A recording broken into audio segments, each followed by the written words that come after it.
Iria Dacuña es doctora en Ciencias del Lenguaje y Lingüística Aplicada por esta universidad, por la Pompeu Fabra. Actualmente es profesora contratada doctora en el Departamento de Filologías Extranjeras y sus Lingüísticas de la Universidad Nacional de Educación a Distancia y es miembro de 2 equipos de investigación, el nuestro y ULATERM y Actual Link en la UNED. Básicamente trabaja en discurso especializado en escritura académica, terminología y procesamiento del lenguaje natural. Pero bueno, ya nos hemos ido conociendo todos, por tanto le doy la palabra para que ella dé entrada a la mesa. Jorge, ¿ponemos estos libros? ¿O sí? Lo digo porque vale, compartís, perfecto. Bueno, gracias a todos, buena tarde a tothom, por estar aquí, los que estáis presencialmente ya a estas horas de la tarde y los que estáis online, que tenemos bastantes participantes de muchos lugares del mundo. Es un placer, es un lujo que me hayan invitado, gracias Rosa, a moderar esta mesa, que es, bueno, es una mesa muy interdisciplinar y con unos ponentes que, bueno, voy a leer brevemente unas líneas del currículum de cada uno, pero claro, esto yo podría estar leyendo los currículums toda la tarde de esta mesa, ¿no? Tenemos, como decía, una mesa interdisciplinar porque tenemos personas que son lingüistas, entre las que me incorporo yo también, y también tenemos profesionales de la salud. Por lo tanto, yo creo que va a ser un diálogo muy enriquecedor porque vamos a abordar el tema de la comunicación y los colectivos vulnerables desde muchos ángulos, desde muchos puntos de vista, que vamos a intentar establecer sinergias, ¿no?, entre nuestras diferentes profesiones. Voy a comenzar por Mercè, que es doctora en Filología Catalana por la Universidad de Barcelona y es profesora aquí en la Pompeu, titular de Terminología y Lingüística, y es la investigadora principal del grupo ULATERM, que es quien ha organizado este evento, y es también miembro numerario del Institut d'Estudis Catalans y secretaria de la secció filològica desde el 2022. Editora jefa de la revista Terminalia, es la directora del IULA, del Instituto de Lingüística Aplicada, durante varios periodos y ahora lo es desde 2017 y trabaja en lingüística aplicada, terminología, lexicología, sintaxis, semántica léxica, extracción de información. Y lo dejo aquí porque, bueno, tiene un currículum brillante, así, bueno, toda nuestra admiración por parte del grupo. Tenemos también voy a ir por orden alfabético de apellido, tenemos a Jesús Millán Núñez Cortés, que es catedrático emérito del Departamento de Medicina de la Universidad Complutense, del Servicio de Medicina Interna del Hospital General Universitario Gregorio Marañón, director de la Cátedra de Educación Médica FL de la Complutense, presidente de la Sociedad Española de Educación Médica, miembro de número de la Academia Médico-Quirúrgica Española. Nada más y nada menos, gracias por estar aquí. Tenemos también a la doctora Gala Serrano, que tenemos ahí al fondo, que es médico especialista en oncología radioterápica, si lo digo bien, es máster en cuidados paliativos, máster en fisiopatología y tratamiento del dolor, máster en gestión sanitaria y máster en dislexia y lectoescritura, nada más y nada menos. Es miembro de la Sociedad de Cuidados Paliativos y de la Sociedad Catalana de Pediatría, ha publicado artículos en el ámbito de la medicina paliativa, capítulos de libro, etcétera, y forma parte de los grupos de trabajo de calidad asistencial y del grupo ANJANA de la Sociedad Catalano-Balear de Curas Paliativas y de la Sociedad Catalana de Pediatría y también del grupo de trastornos del neurodesenvolupament de la Sociedad Catalana de Pediatría. Gracias Gala por estar aquí. Tenemos a Pepe Serrano, allá al lado de Gala, que lo digo antes de nada, viene en representación del gobierno, de la Sociedad Catalana de Pediatría, porque es vocal de la Junta de Gobierno de esta asociación, lo digo bien, pero además de eso es pediatra de atención primaria en el equipo de atención pediátrica del Garraf, miembro del Comité Asesor de Vacunas de la Asociación Española de Pediatría, miembro del Comité Asesor de Vacunacions de Cataluña, coordinador del Grupo de Trabajo de Vacunas de la Sociedad Catalana de Pediatría y compromisario del Col·legi Oficial de Metges de Barcelona. Muchas gracias, Pepe. Y finalmente tenemos a la otra lingüista del lado, nos hemos puesto en dos bloques. Tenemos a Carmen Baro, que es profesora titular del área de Lingüística General de la Universidad de Cádiz, doctora en Lingüística y miembro del grupo de excelencia SEMAI-NEIN del Plan Andaluz de Investigación. Ha participado en numerosos proyectos de investigación y +D. Y cabe destacar a lo largo de la última década los vinculados con ámbitos de terminología y lingüística clínica concretamente, y actualmente está dirigiendo el proyecto Estudio Lingüístico Longitudinal de Niños con Cromosopatías de Baja Prevalencia, financiado por la Junta de Andalucía. Es secretaria del Instituto Universitario de Investigación en Lingüística Aplicada de la Universidad de Cádiz, coordinadora de la Unidad de Lingüística Experimental de este instituto.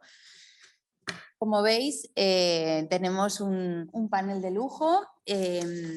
También, antes de continuar, os recuerdo que si nos queréis seguir por redes sociales, estamos poniendo el hashtag, fenomenal esta luz, ¿no? Mejor. El hashtag HealthCom22, HealthCom22, y lo digo porque la mayor parte de los que están en esta mesa son tuiteros, así que os animo a seguirlos. Y animo sobre todo, bueno, lo digo porque me he quedado alucinada revisando la cuenta de Pepe, que tiene casi 12.000 seguidores, si no me equivoco, ¿no? Que esto a nivel de divulgación, te felicito en el sentido que a veces esta divulgación sobre medicina, en este caso especialmente sobre vacunas, pues es una manera de que llegue a la sociedad, ¿no? Y que no solo hacer la investigación y el trabajo del día a día, sino aportar de esa manera. Yo creo, no sé, ¿cómo lo ves tú? Yo estoy ahí por eso. De hecho, por añadir más, soy el community manager de las redes sociales de las españolas. Fenomenal. Pues es una manera de llegar a la sociedad, está clarísimo. Así que felicidades por eso también. Bueno, vamos a empezar.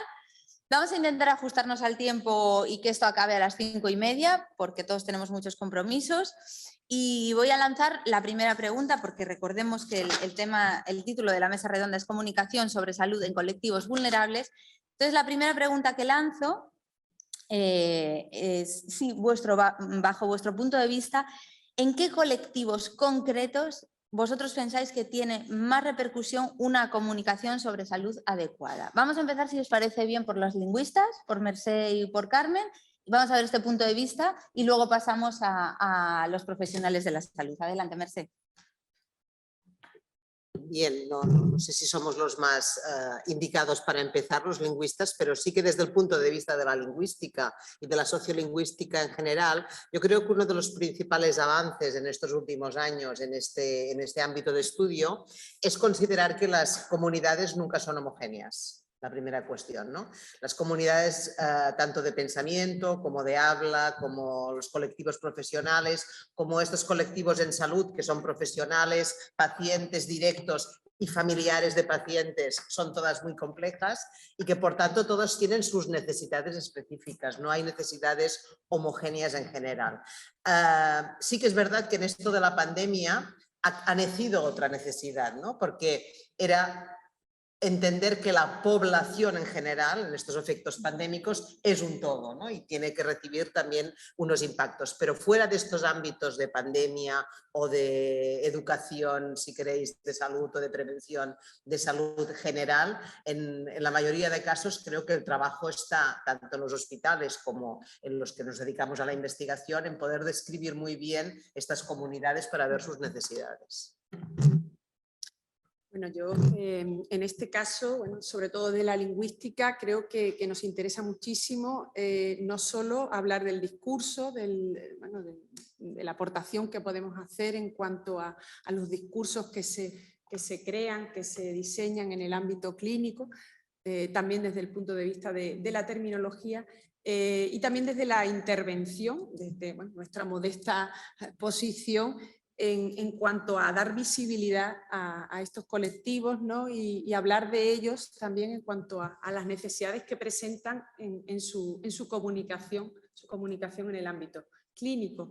Hombre, yo desde la experiencia que tenemos ahora con el proyecto de cromosomopatías de baja prevalencia, una de las cosas en las que estamos trabajando precisamente es en dar visibilidad a estos pacientes, son niños en este caso, a estos pacientes, y a sus familias, puesto que al tratarse de enfermedades precisamente raras, son muy desconocidos, no son enfermedades que se conozcan demasiado. De hecho, la mayoría de los síndromes con los que estamos tratando, muchos médicos los desconocen, incluso solo los conocen los que son especialistas en ese síndrome. Entonces causa muchas veces cuando ellos van a los médicos, o sea, normalmente estos niños presentan unos cuadros bastante complejos, tienen que hacer una peregrinación constante por distintos especialistas y bueno, cuando llegan y dicen tengo el síndrome de Wiedemann-Steiner, tengo el síndrome de Van Ayan-Riley Rubalcaba, tengo un Mabry, no sabe lo que es, entonces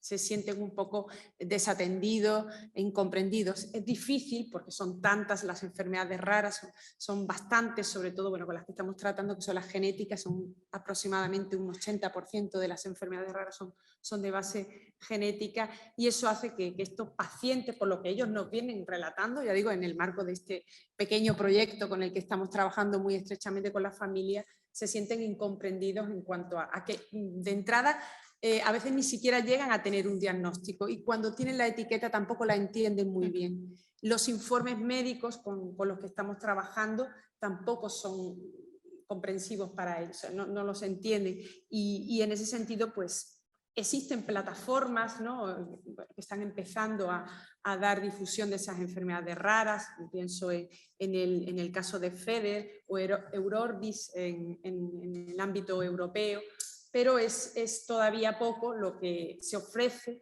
Luego, bueno, estas plataformas normalmente incluyen una terminología totalmente inaccesible para ellos. Entonces, bueno, desde la lingüística, al margen de intentar, por supuesto, el proyecto sobre todo se dirige a diseñar perfiles lingüísticos, también tenemos interés en ayudarles desde el punto de vista de la comunicación, del discurso que se elabora en esos informes y en la explicación. Simplemente responder a dos necesidades. Una es denominativa, simplemente entender la etiqueta y tener una etiqueta, llegar a esa etiqueta, y en segundo lugar una necesidad descriptiva, tener una definición, un pequeño discurso que les sirva en su entorno para explicar con claridad qué les pasa, ¿no? Entonces, bueno, en ese sentido sí que pensamos que este colectivo al menos requiere mayor atención por parte de... Perfecto, muchas gracias, Carmen.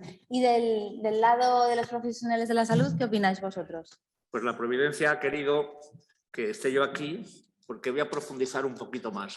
Yo creo que no hay necesidades homogéneas, decías, ¿no? Bueno, hay algunos colectivos que yo, como se desprende, me pongo todos los días la bata blanca en el hospital. Y yo creo que sí hay necesidades de comunicación específicas en determinados colectivos y que no son exactamente la de difundir el conocimiento a determinados colectivos. No, sino de tales todos los días de hacerlo bien frente a circunstancias. Bueno, ¿cuáles son los vulnerables? Pues no sé quiénes son los vulnerables. Claro, los vulnerables biológicamente pues somos los más mayores, ¿no? Yo creo que los vulnerables son aquellos a los que en la práctica diaria clínica hay que darle una mala noticia. Y la mala noticia puede ser a una madre que se le ha muerto el hijo, que menuda notición, a alguien que tiene un cáncer, ¿no? Pero también puede ser una mala noticia a una pianista decirle que se ha cortado el dedo y que se le queda el tendón del dedo meñique de la mano derecha sin poder tocar el piano. Eso es una notición para la pianista, ¿no?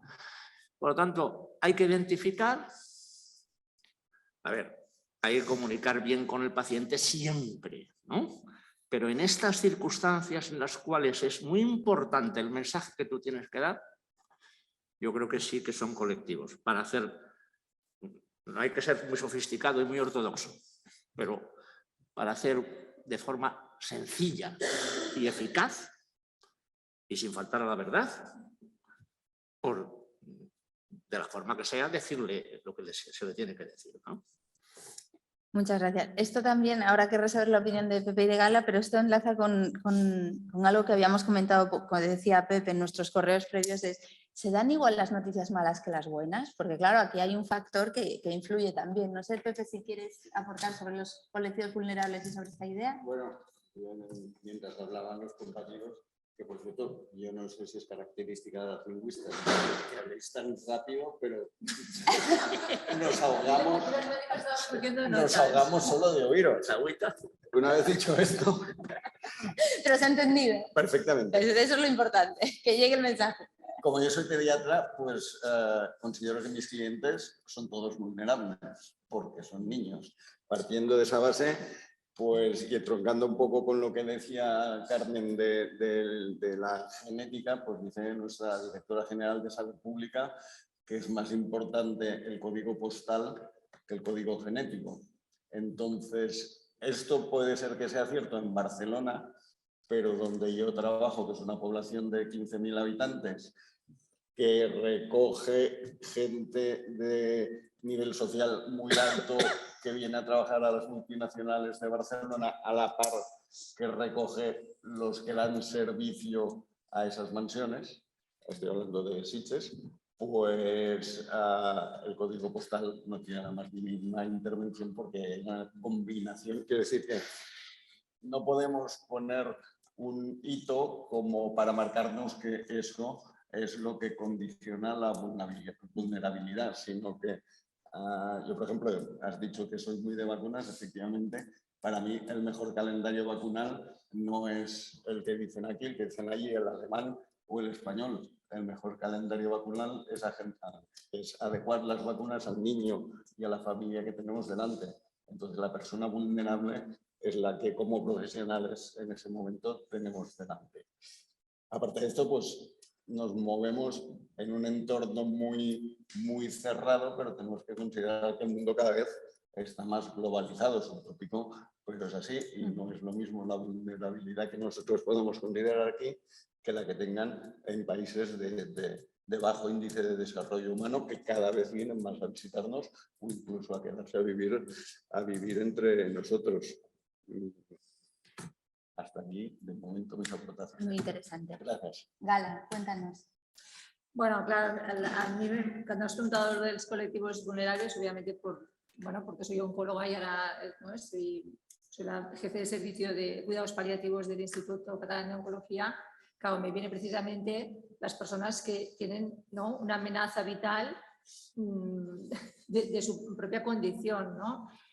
Que esto puede ir también un poco en relación a lo que decía el doctor Millán, es decir, cualquier tipo de pérdida, obviamente no es dramático para una persona, pero cuando hablamos de personas ¿no? que sienten que tienen una amenaza en la vida, aquí la comunicación, y yo fui de las que presioné para que pudiese salir el tema de la comunicación de las malas noticias, es fundamental, ¿no?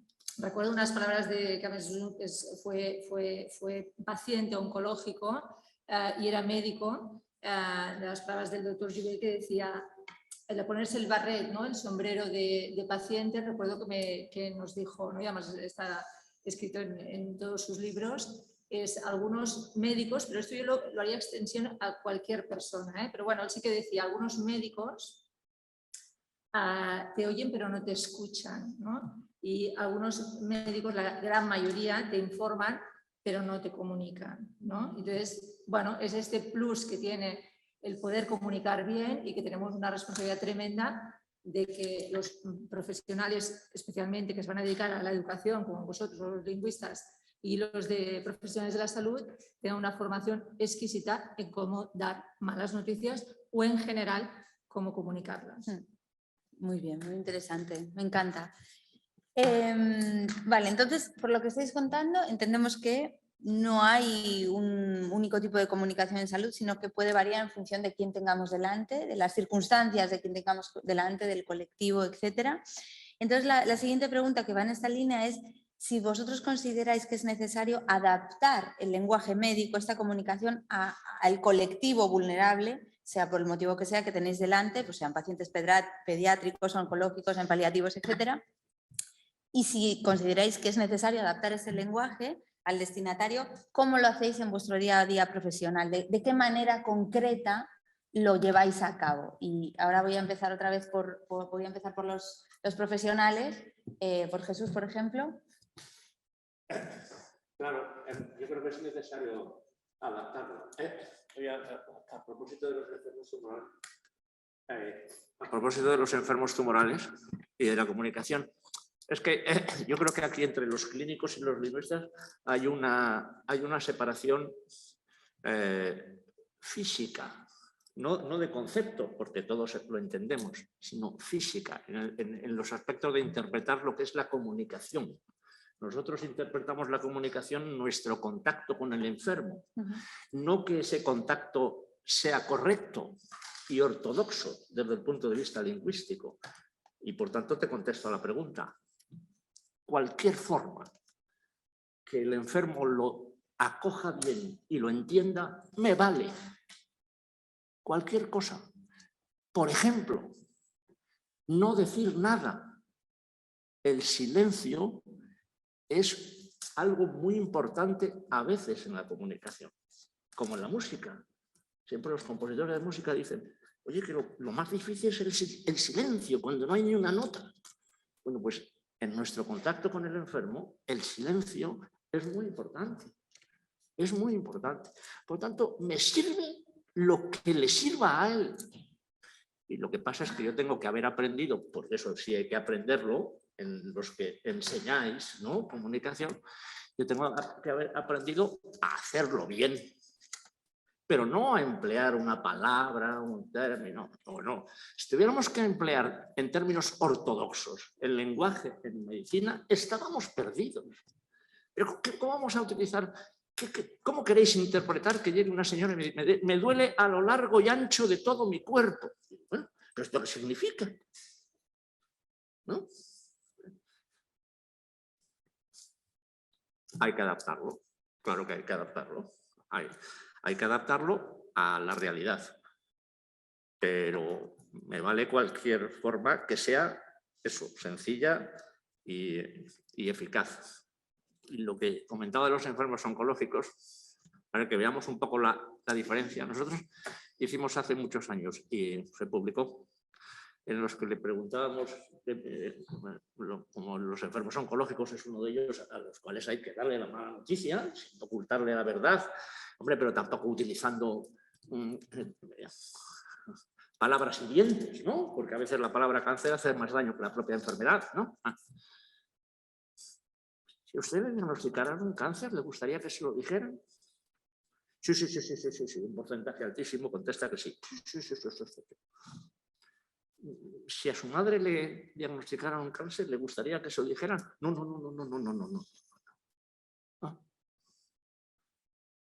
Esto como lo comemos. Cuando hay uno delante ahí, ¿qué hago? La madre, la hija, sálgase, hija, que voy a hacer lo que usted no dice que quiere hacer.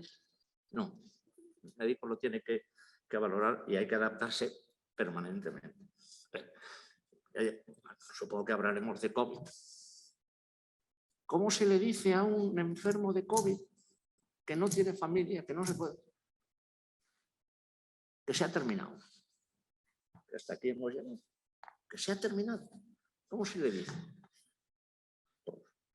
Con pocas palabras, a lo mejor casi con ninguna, ¿no? Con una aproximación. O sea que por eso la comunicación y la lingüística no son sinónimos, ¿no? Para los clínicos, no son sinónimos. Y bidireccional. ¿Cómo recibe el médico del paciente de COVID el mensaje, despídame usted de mi familia? ¡Wow! ¿Cómo lo recibe? Pues cayéndose al suelo del susto casi, ¿no? O saliendo llorando de la habitación, ¿no? Claro, comunicación y lingüística van de la mano, por ejemplo, en redacción, informes y tal, pero en el día a día del acto médico no siempre. ¿Qué opinas, Mercé? No estoy de acuerdo. Empieza la polémica. Yo creo que en este sentido entiendo lo que planteas, pero que entiendo lo que planteas, Jesús, porque hay una visión, también la lingüística es un ámbito muy complejo, es decir, hay especialidades y subespecialidades. Evidentemente, hay algunas especialidades en lingüística que ya podríamos decir que no tienen casi nada que ver con la comunicación, si nos ponemos así.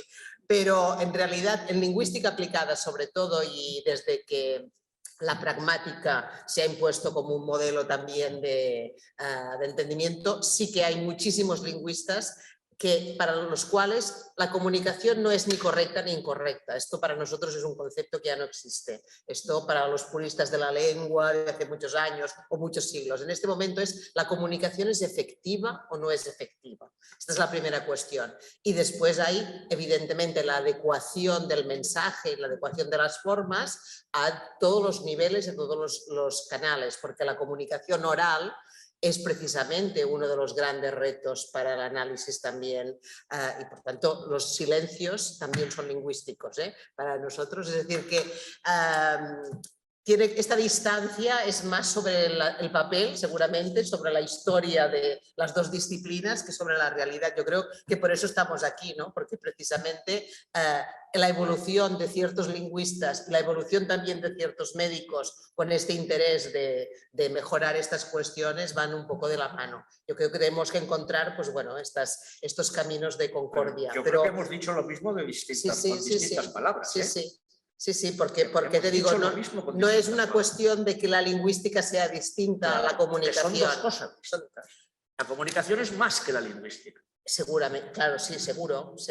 Pero la gente que trabaja en lingüística en este momento, en lingüística aplicada, trabaja en comunicación. Y sobre todo la mirada es la mirada a través del objeto, que claro, es el de la materia lingüística, que son los textos orales y escritos, no solo los escritos, orales y escritos. Pero esta idea del correcto y incorrecto, de lo que hacemos bien, hacemos mal, es que en lingüística actual ya yo diría que no es un elemento a tener en cuenta. O sea que tenemos camino por recorrer juntos. De hecho, ahora en el ámbito de la lingüística, desde hace unos años hay una corriente que es la corriente de la comunicación clara, ¿no? Que engloba diferentes aspectos como el diseño, la accesibilidad, la cognición, pero también lo que llamamos el lenguaje claro, ¿no? Que son ciertas pautas para adaptar los textos al destinatario, a la ciudadanía en general, y en este caso se podría también adaptar a colectivos vulnerables, ¿no? Entonces, no sé, vosotros, ahora vuelvo a Pepe y a Gala, vosotros en vuestro día a día, ¿sois conscientes de utilizar ciertas estrategias comunicativas, lingüísticas, con vuestros pacientes, en tu caso con niños, en tu caso con pacientes oncológicos?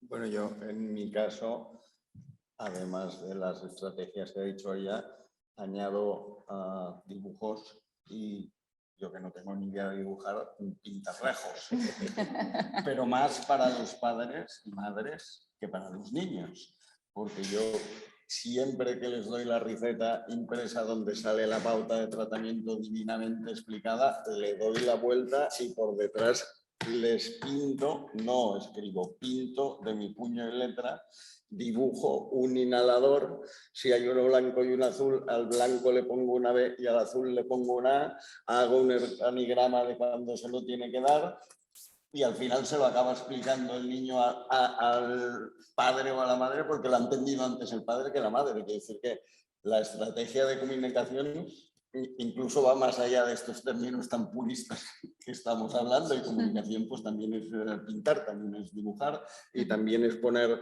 una flecha, que lo hago también muy a menudo, cuando pone las horas, pues a cada tantas horas una flecha para que no me confundan las horas con la posología, con los miligramos o con las pastillas. Algunos padres dirán, este tío es tonto, pero es que prefiero que me digan que este tío es tonto a que alguien le dé una cosa que no toca o lo malinterprete, porque aquello, a fin de cuentas, es el tratamiento que le estás proponiendo porque han traído a un niño enfermo cuya intención para traértelo es que tú se lo mejores, ya no digo se lo cures. Por lo tanto, si lo que tú le das para que ese niño mejore no lo entienden, pues se va todo al garete. El acto de que ellos entiendan el tratamiento, quizá es el más importante, por lo menos de la mayor parte de mi trabajo, que afortunadamente no tengo que dar tantas malas noticias como probablemente tenga que dar Gala. O sea que ya no es solo la comunicación, el entendimiento, el adecuarlo, sino que tener otras estrategias de apoyo para lo que sería el método tradicional. Sí, esto encaja muy bien además como varias de las ponencias que hemos tenido hoy, ¿no? Que se hablaba, pues a lo mejor Laia Vidal que hablaba de las infografías, también hablábamos el diccionario que mencionaba Rosa con los dibujos, también los pictogramas que mencionaba ahora Ana, donde allá está Ana, es decir, que está muy relacionado también con eso, ¿no? La comunicación verbal, no sé, Gala, ¿tú cómo lo ves? Claro, miren, para aportar cosas un poco diferentes, pero sí es verdad que, bueno, y esto los clínicos lo sabemos muy bien, el PAC siempre es paciente y familia, ¿no? Habéis hablado de comunicación muy oral, muy escrita, pero la no verbal es bestial, ¿no? Cuántas veces, y seguramente que a Pepe le pasa, que estás intentando comunicarle a un paciente que quiere saber su enfermedad y por detrás está la esposa o está, ¿no? Que te está como amenazando, que es una comunicación no verbal, ¿no? Una conspiración de silencio, un pacto de silencio, que esto no lo hemos aprendido en la carrera, ¿no? Este sería un tema que quería comentar. Y el otro tema que no ha salido, pero que me parece que yo lo vivo muchísimo, y es con todos los movimientos migratorios, ¿no? Y esta multiculturalidad que está muy bien porque hemos aprendido muchísimas cosas, pero también hemos tenido que aprender a comunicarnos, ¿no? Es diferente un final de vida de una persona africana, de una persona ortodoxa, de una persona con creencias musulmanas, de una persona... Y todo este contexto sociocultural lo hemos tenido que aprender precisamente para poder comunicar y para poder llegar a esta persona y su familia, ¿no? Que sea importante que el final de vida esté orientado hacia la Meca, pues hemos tenido que aprender en esa habitación dónde está la Meca o hacia dónde está la Meca, ¿no?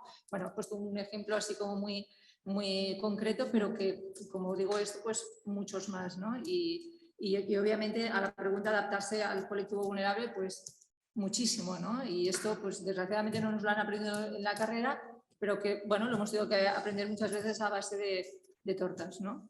Déjame que te diga que no tan solo es importante que en el momento final de la vida tú sepas dónde está la Meca, sino que cosas tan banales como que los cereales de alimentación infantil eran los típicos de aquí y ahora sean la mandioca y el no sé qué, el no sé cuántos, también lo tenemos que saber. Y también se lo tienes que saber explicar, porque tú, si a alguien que acaba de llegar de Sudamérica le dices que le dé lechuga, pues a lo mejor no sabe lo que es la lechuga. Es decir, que tenemos que adaptar también el vocabulario a toda la gente que tenemos a nuestro alrededor, que cada vez, y yo creo que afortunadamente, es más variopinta. Sí, sí.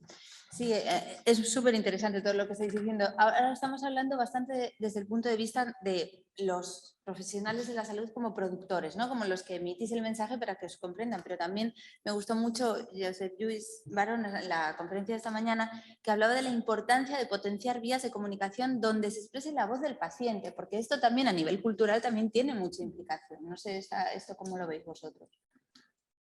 No sé si alguien quiere... Bueno, la lanzo al aire. Sí, bueno, yo precisamente porque el doctor Jové fue paciente, fue médico, oncólogo, potenció aquí precisamente en Cataluña una de las sociedades pues, donde la voz del paciente estuviera presente, ¿no? Y yo creo que los clínicos cada vez más lo vamos entendiendo y se van incorporando la voz del paciente a la hora de hacer un circuito o a la hora de hacer un protocolo, de decir, ostras, esto nosotros lo tenemos claro, pero oye, si le damos la opinión al paciente, ¿no? Entonces cada vez, aunque nos cueste, ¿no? Porque esto somos así como muy metódicos y muy de que no nos toquen lo que nosotros conocemos. Y un poco chulitos. Y bastante chulos, ¿no? Ya que cada uno con sus plumas, pero sí que ves una riqueza inmensa cuando incorporas la voz del paciente, ¿no? O la voz del familiar del paciente, ¿no?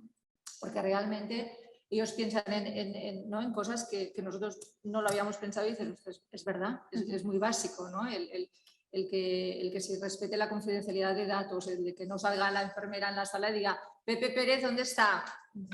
Lo estoy buscando, ¿no? Bueno, cosas así que ahora pues, no los pensamos, pero que no todos los hospitales tienen ¿no? este monitor que te avisa que ahora le toca el HIIJ, ¿no? Hay hospitales aún, los ambulatorios, si cada uno piensa en el suyo, que la enfermera sale y dice, Gala Serrano, que la estamos llamando. Y dices, vaya por Dios, ya se ha enterado todo el mundo que estoy aquí en...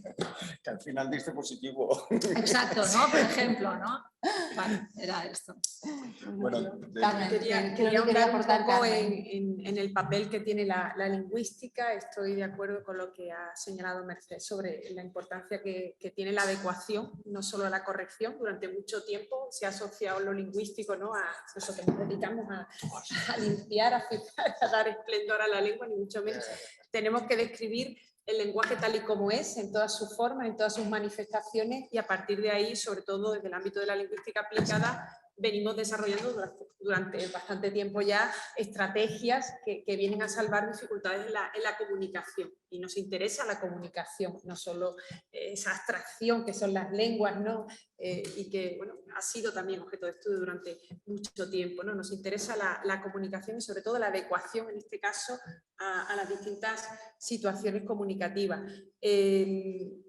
Hablando de adecuación, quería comentar en el caso de nuestro proyecto, bueno, como ocurre en todos los proyectos de salud, hay que pasar por un comité de bioética y bueno, uno de los requerimientos consistió en elaborar no solo un informe de en qué consiste el proyecto y la hoja de información, consentimiento para los familiares, porque trabajamos con menores, para los padres en este caso, sino también para los niños, o sea, niños de 12 a 17 años e incluso para niños menores de 12 años. Ahí nos enfrentamos a un gran reto porque, claro, había que explicar con un lenguaje adecuado a cada uno de los destinatarios en qué consistía ese estudio, manejando, bueno, conceptos de genética, de psicolingüística, porque ellos tienen que hacer, están ahora mismo haciendo algunas de estas evaluaciones, pruebas para evaluar el lenguaje, para evaluar sus capacidades cognitivas, estamos haciendo electroencefalografía,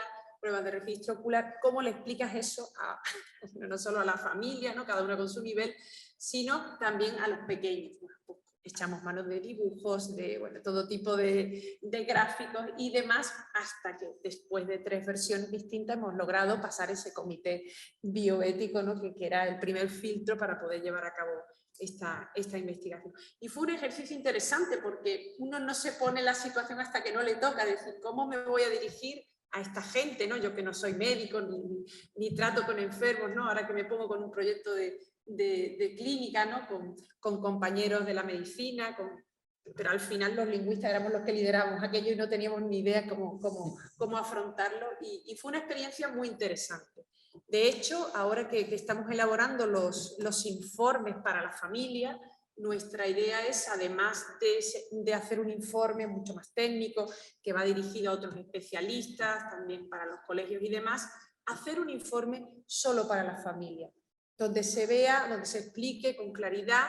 Nosotros hablamos de un perfil lingüístico, ¿no?, que se le explique exactamente dónde están las fortalezas y debilidades en el lenguaje, partiendo de qué es el lenguaje, explicarle qué le pasa realmente, cuál es el problema, y lo estamos, en eso estamos ahora, ¿no? Y me parece una idea interesante, sobre todo de cara a ellos, porque si les entregamos el informe para que se lo den a otro especialista, ellos van a seguir en el desconocimiento. En ese sentido, estamos haciendo un ejercicio de adecuación.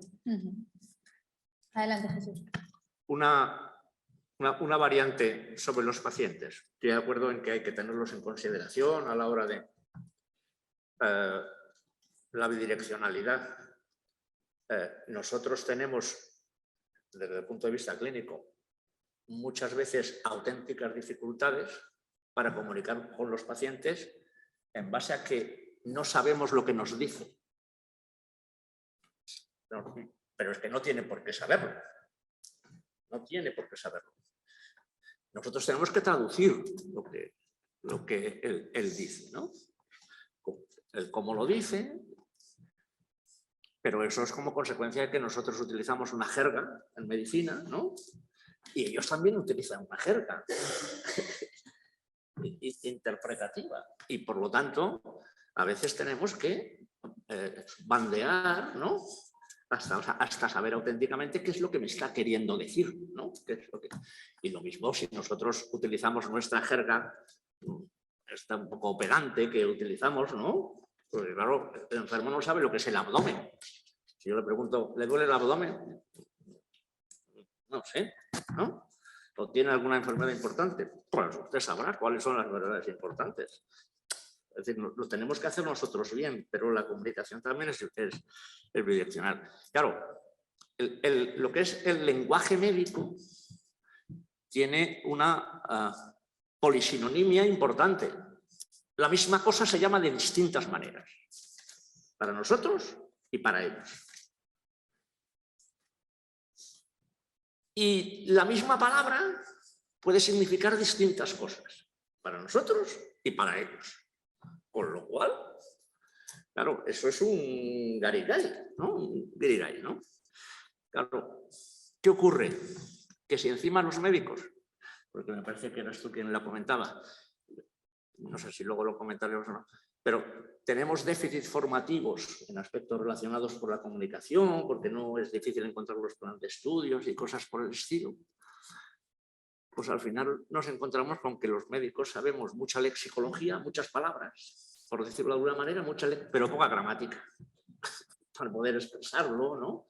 Que es un poco, y el paciente a veces pues le pasa un poco igual, ¿no? Pues mira, me va perfecto que hayas explicado esto, Jesús, porque es que enlaza directamente con la siguiente pregunta que tenía planteada, que es precisamente si vosotros consideráis que en los planes formativos en salud hoy en día se trabaja lo suficiente la comunicación con los pacientes. Y también en este sentido, ¿qué propuestas haríais vosotros para mejorar los planes de estudios?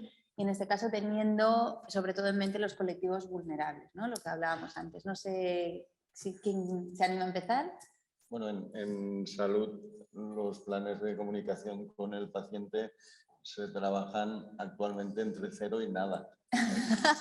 Siendo generoso. Es el margen. Estáis todos de acuerdo, ¿no? Entiendo la mesa. Es el margen que tiene el plan de estudios y aunque las especializaciones cada vez tienden más, cuando digo las especializaciones me refiero a los MIR, que supongo que ya sabéis todos lo que son, Sí. se tiende más a hacer una evaluación global que tenga en cuenta la comunicación e incluso las capacidades comunicativas del residente con las familias, se tiene en cuenta, pero ni se enseña ni se educa. Y claro, lo que no te enseñan y no te educan es muy difícil que lo aprendas si no lo llevas sabido de casa.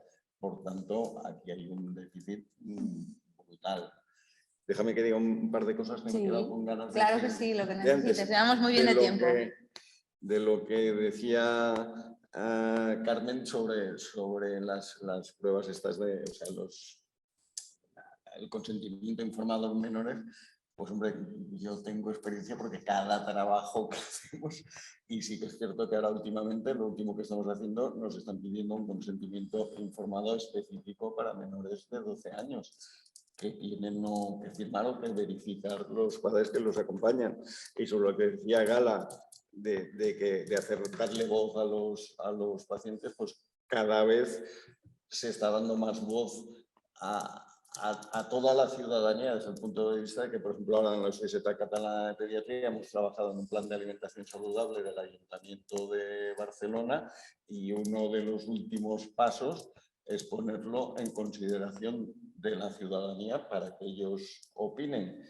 Y no tan solo esto, sino que el programa de actividades preventivas, que es lo que conocéis todos los que sois papás y mamás, que es el protocolo del mensaje que se está reevaluando ahora, está en una fase también de participación ciudadana que incluso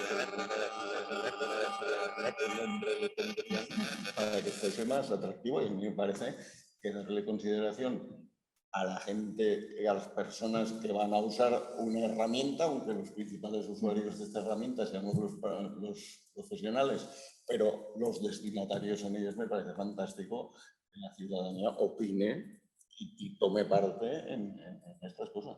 Totalmente de acuerdo. No sé, esto sucede, estas iniciativas veo que parten de la administración, pero claro, a mí lo que me llama la atención, que estéis todos de acuerdo, es que en los planes de estudio, en la carrera de medicina, no hay asignaturas de comunicación médico-paciente.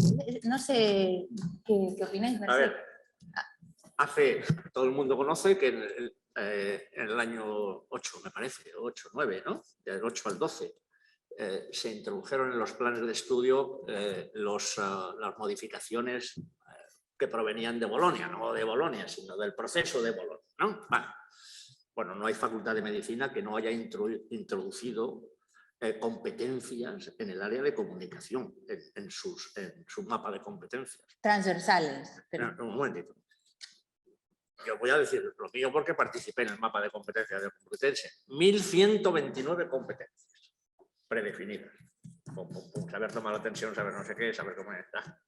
De las cuales no me acuerdo ahora mismo, pero habrá pues 20 y tantas o así en el área de comunicación. Ahora, y eso le pasará a todas las facultades. Ahora, hay que buscarlas luego en el plan de estudio, porque no están. Porque no están. Me parece que era con Guiomar esta mañana tomando café y luego los buscas y dices, bueno, pero esto, ¿dónde se enseña? Pero la derivada además es que tú le preguntas a los profesores de las facultades de medicina y todos dicen que las enseñan. Todos. Y dicen, bueno, esto es claro, ¿no? O sea, como un profesor de cirugía, un profesor de medicina no va a enseñar comunicación, pues claro que sí. ¿Pero de qué manera? De ninguna. De ninguna.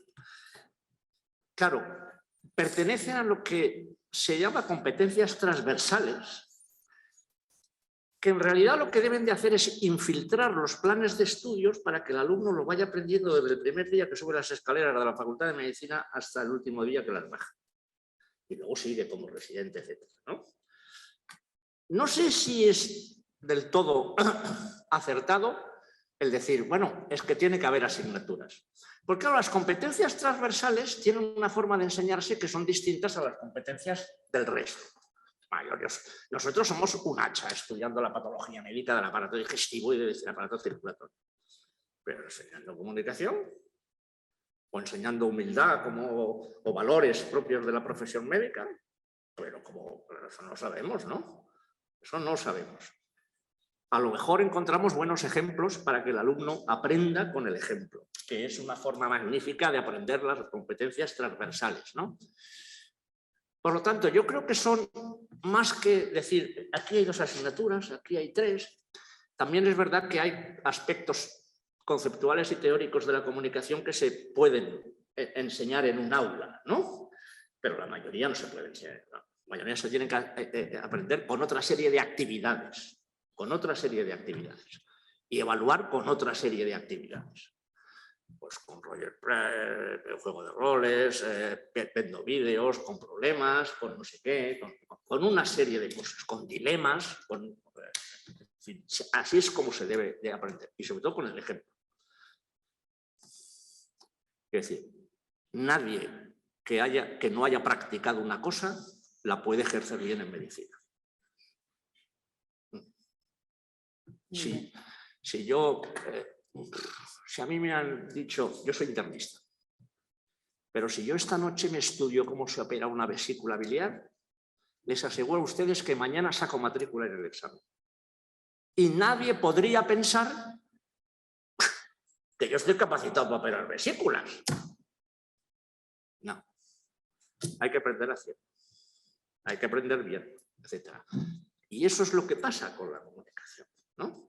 Que hay un marco teórico, conceptual, etcétera, que no lo encontramos en los planes de estudio, pero es que lo demás tampoco lo encontramos. Está difuminado a pesar de que todo el mundo piensa que lo hace, ¿no? Creo que Mercè quiere participar. Sí, siguiendo en la línea de lo que estaba planteando Jesús, es que yo creo que Bolonia nos aportó cosas buenas, pero también nos ha aportado cosas un poco negativas. Es decir, que en el momento que se hace cualquier cambio de plan de estudios en cualquier universidad española o extranjera, pasa lo mismo. Es decir, de alguna manera, también las relaciones de poder y de los departamentos, el hecho de que la estructura de la universidad esté estructurada en especializaciones y en ámbitos, hace que de alguna manera todo el mundo, bueno, que hay de lo mío y lo que es transversal no es de nadie. Primera cosa. Por tanto, ya tenemos una dificultad en la misma configuración estructural de estos organismos. Y luego, bueno, al principio de la sesión de esta mañana yo lo decía también, es decir, la interdisciplinariedad o la transdisciplinariedad es una doctrina que se predica, pero no todo el mundo practica. Es decir, que hay que dar ejemplos concretos. Y es verdad, como dice Jesús, que es verdad que en el ámbito comunicativo yo creo que una de las cosas malas que nos trajo el cambio de Bolonia ha sido una cierta simplificación de conceptos. Es decir, lo que se llama una competencia transversal, como es la comunicación, tiene muchas perspectivas. Es decir, es evidente que un especialista es el mejor dominador de su propia terminología, porque aprende los conceptos y aprende a denominarlos y los tiene bien estructurados, y esto los que nos dedicamos a la terminología siempre lo hemos tenido clarísimo. Una cosa es esto y otra cosa es enseñar estrategias comunicativas. Esto es otra historia. Es decir, cómo abordar una situación determinada, un conflicto determinado. Porque cuando estabais interviniendo yo estaba pensando, incluso cuando los que nos dedicamos a estas cosas pensamos en diseñar estrategias, simplificamos también, ¿no? Es decir, bueno, hay que ser adecuado al niño, hay que ser adecuado a las familias, hay que ser adecuado a los distintos perfiles profesionales. Pero luego cuando estabais hablando he pensado, a ver, en la misma situación comunicativa te encuentras que tu adecuación tiene que ser diversa, porque los niños nunca están solos, siempre están con los padres. Primera cosa. En situaciones además de multilingües, como se dan, yo ya me he encontrado en espacios de hospital en que habla el padre porque ya sabe español, pero a lo mejor la madre no habla y no dice nada y es la que está todo el día con el niño y sabe más cosas y por tanto mi padre le dijo a mi madre me dijo a mí. Es decir, son situaciones mucho más complejas que las que podemos a veces abordar simplemente describiendo o intentando hacer estrategias.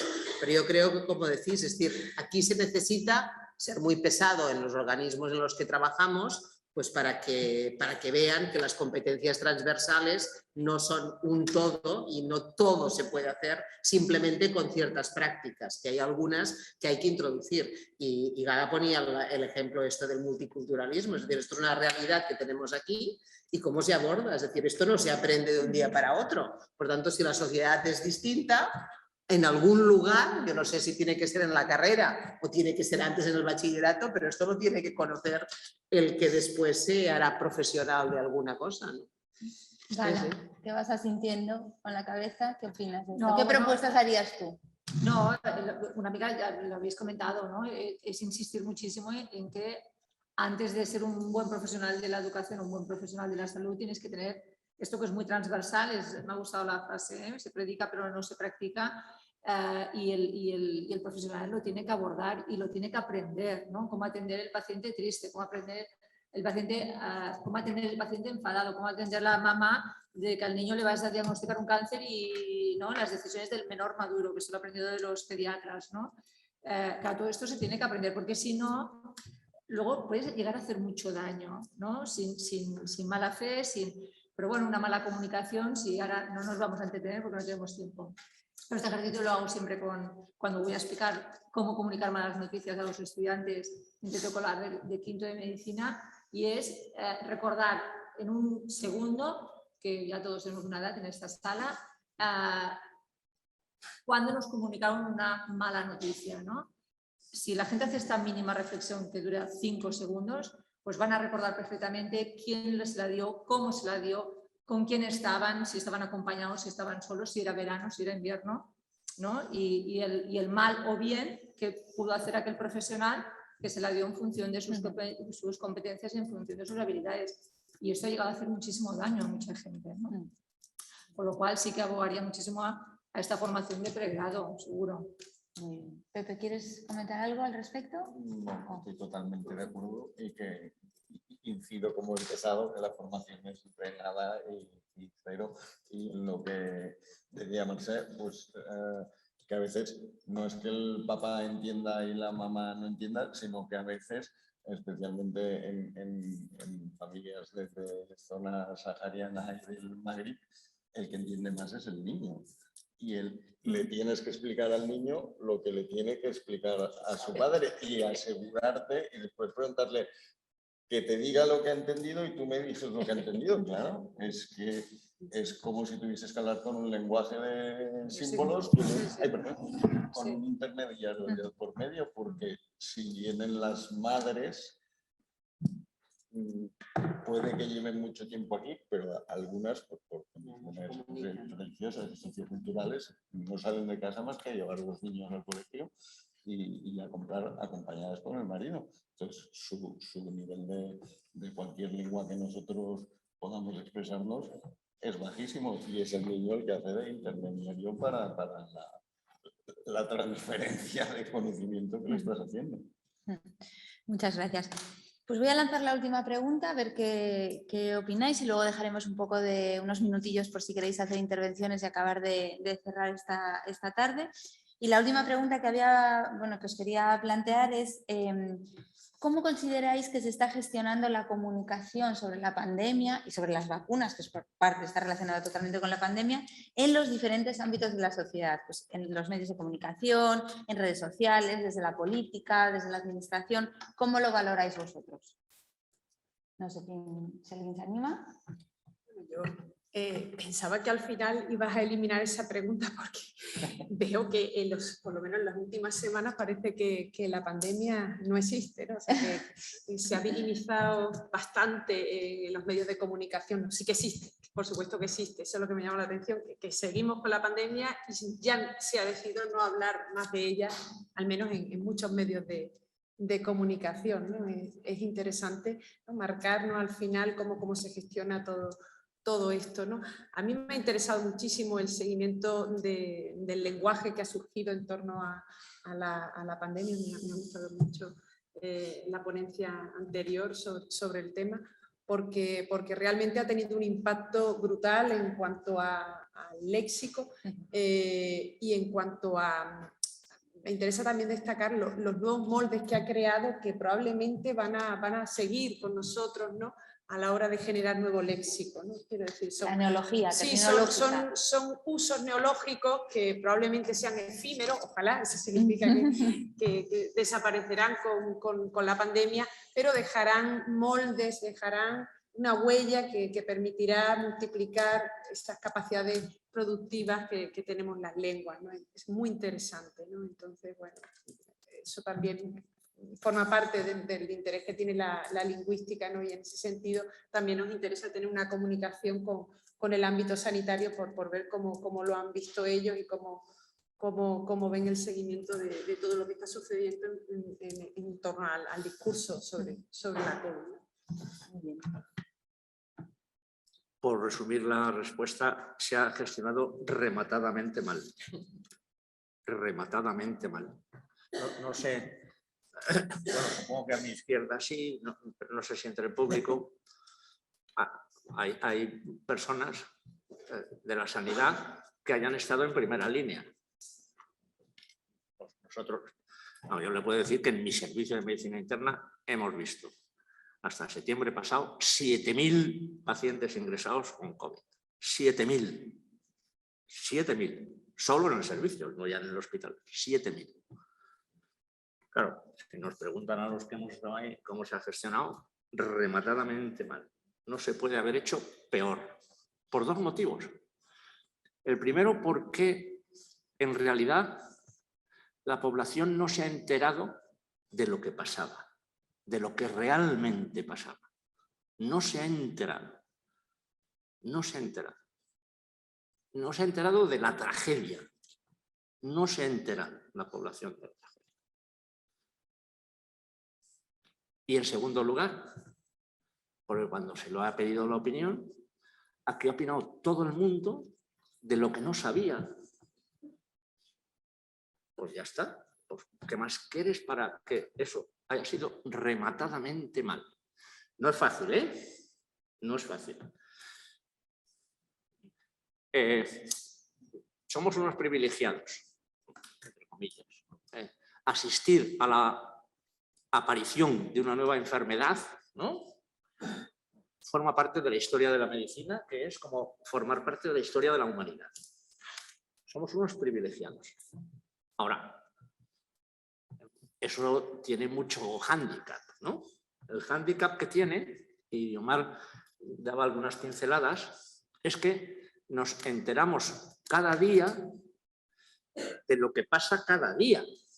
No tenemos ninguna capacidad de predicción. ¿Por qué se llama COVID persistente, largo, semilargo, agudo, semiagudo, subcrónico?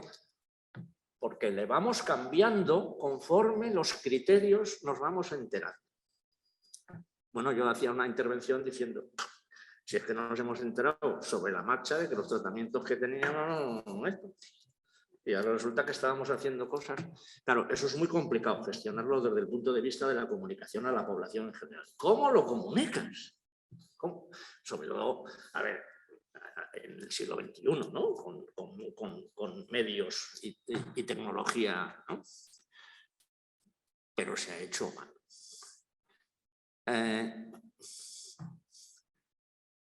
Yo creo que hay grupos que lo han hecho especialmente mal. Uno de ellos son los políticos, que también lo citabas tú. Claro, que en una tragedia de semejantes dimensiones la gente se empiece a pelear, no tiene ninguna justificación. Ninguna justificación. Otro colectivo que lo ha hecho especialmente mal son los preventivistas, los salubristas. Alguien vio en una tercera página de un periódico diciendo la que se os avecina para el mes de marzo del año 20, que yo soy el especialista en medicina preventiva y salud pública.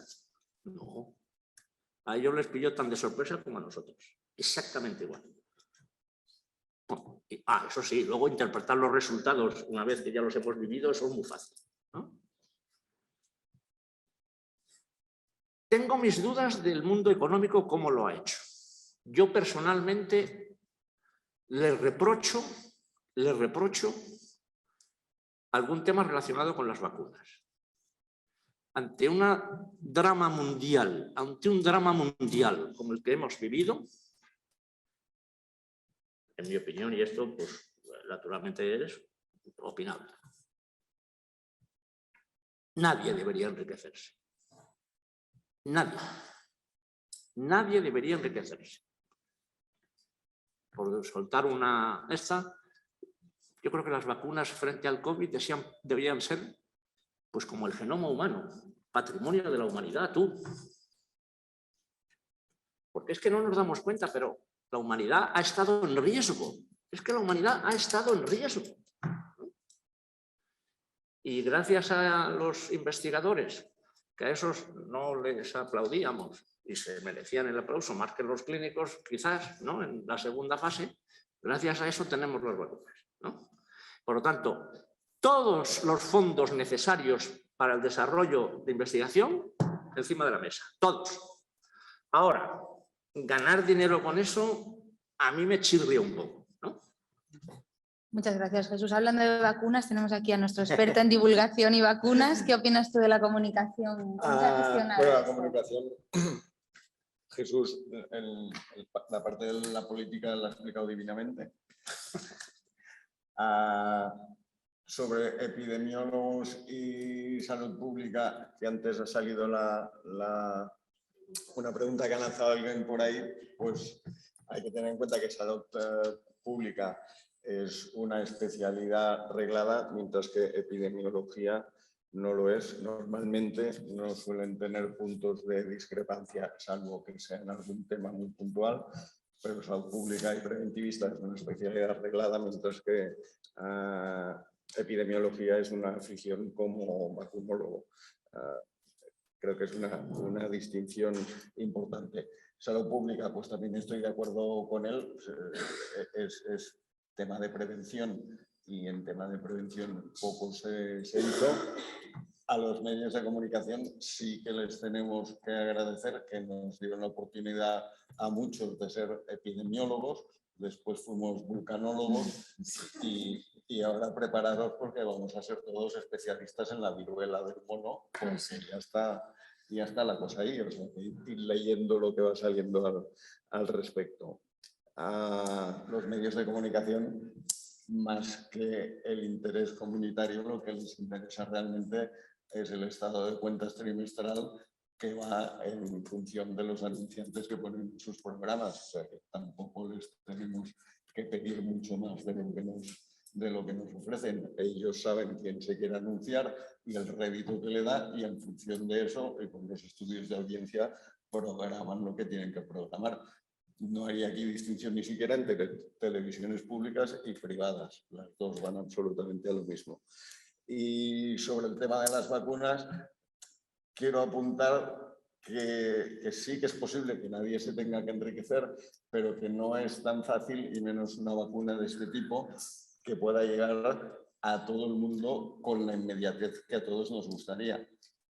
Posiblemente hubiese sido más fácil y efectivo hacer una transferencia de conocimiento ahí donde no había vacuna que hacer envíos masivos de vacunas, porque estas vacunas tienen una forma especial de fabricarse, una tecnología muy distinta de cómo se han fabricado hasta ahora y unos métodos de conservación también totalmente distintos, en los cuales muchos de los países donde no hay vacunas no los tienen a su alcance. Por lo tanto, quizá más que liberalizar patentes como se había hecho en un principio, sería más efectivo. En esta y en otras circunstancias médicas similares, hacer una transferencia de conocimientos para que se pueda hacer desarrollo e investigación ahí o llevar a cabo una tecnología que ya está implantada, que pretender mandar millones de dosis de vacunas en un sitio que no tiene capacidad, por ejemplo, para mantenerlas refrigeradas a la temperatura adecuada.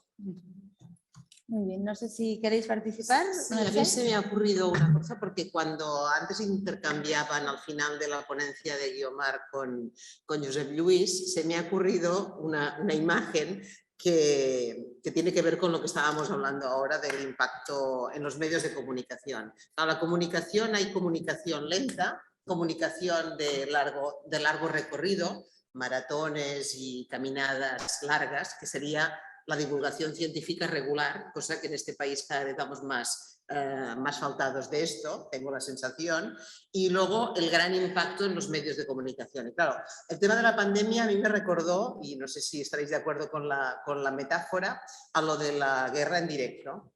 Pues esto lo mismo, una pandemia en directo. Estábamos viendo cómo iban evolucionando y cómo se discutían unos y otros y cómo una fábrica hacía un tipo de vacuna, otra, sin tener tampoco las bases. Es decir, lo mismo que vimos con la guerra de Irak. La veíamos en directo, pero veíamos una parte de la realidad, no veíamos toda la realidad, primera cosa. Y después, sin este conocimiento de fondo, ni de la política geoestratégica por un lado, ni de la divulgación científica de calidad que está mancando. No sé si esta imagen os parece sugerente, porque yo, la verdad, hoy cuando lo decían, digo, es que esto de la pandemia en vivo y en directo, y claro, le pasa con lo mismo que la guerra. Es decir, ¿qué ha pasado? Ya no hay guerra en tal lugar, si ya no hablan de esto, pues lo mismo le pasa a la pandemia. No hay pandemia porque no hablan de la pandemia, pero bueno, la pandemia continúa y las guerras desgraciadamente continúan. Y lo que pasa es que hemos sido, efectivamente, como tú dices, hemos sido muy locuaces, pero muy poco elocuentes. ¿No? Y eso nos ha pasado, ¿quién lo estaba? Me parece que Guiomar, nos ha pasado con la literatura científica. Es decir, el achuchón de literatura científica ha sido espectacular, pero espectacular. Pero válida, nuclear, que se queden los libros. ¿Cuál? Nos hemos enterado tarde y mal, y poca. La que se queden los libros, poca, ¿no? De hecho, hay una publicación, yo creo que fue ya en el año 20, en agosto, de la profesora Lucy de la Universidad de California, en San Francisco, que decía que uno de los déficits que se ha notado durante la pandemia para los médicos, ¿no?, ha sido la capacidad de lectura crítica de la literatura. Bueno, y la comunicación, para la retracción del foro. Y la comunicación es un déficit que se ha notado, que hemos notado, ¿no? Y otros como el liderazgo clínico, la capacidad de tomar decisiones rápidas, ¿no?, que no estamos entrenados para eso. Luego la fisiopatología, ¿no?, la interpretación fisiopatológica de los fenómenos y tal. Hay una serie de carencias que nos hemos dado cuenta durante la pandemia y por lo de la jornada de hoy, la comunicación ha sido una de ellas, ¿no? Y otro es la capacidad de lectura crítica de la literatura, que al fin y al cabo pues, corre paralela a la comunicación, ¿no? ¿Cómo está? Pues muy bien, hemos llegado ya a las 5:30, ha sido súper interesante. A mí se me ha pasado volando, ha sido un placer. Ya creo que vamos a pasar la clausura. Si tenéis luego preguntas al final, pues nos podemos quedar a charlar un rato. Ah, sí, sí, sí, claro.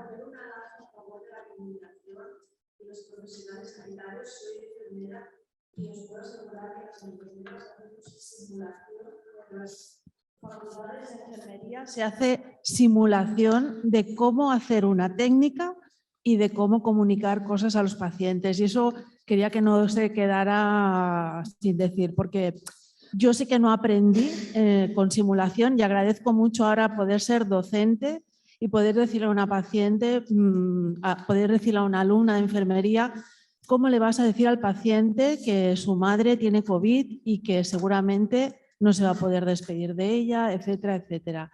Y otra cosa también importante que no quisiera dejar de pasar, y es que agradezco mucho que estéis los lingüistas y los sanitarios en una mesa, pero lo que necesitamos es que vayamos más de la mano. Y os quiero poner un ejemplo muy corto, porque yo soy enfermera y tengo un hijo adolescente y se ha hablado mucho de los niños y de los adultos y de las familias, pero os quiero poner un ejemplo. Mi hijo, después de la pandemia, entró en un proceso oncológico que por suerte está bien, pero hablábamos en casa y con él de que íbamos al oncólogo y hablábamos del tumor, se le operó, se acabó la quimio, se le cayó el pelo y al final del tratamiento un día le dijo a su oncólogo, pero yo he tenido cáncer. Ostras.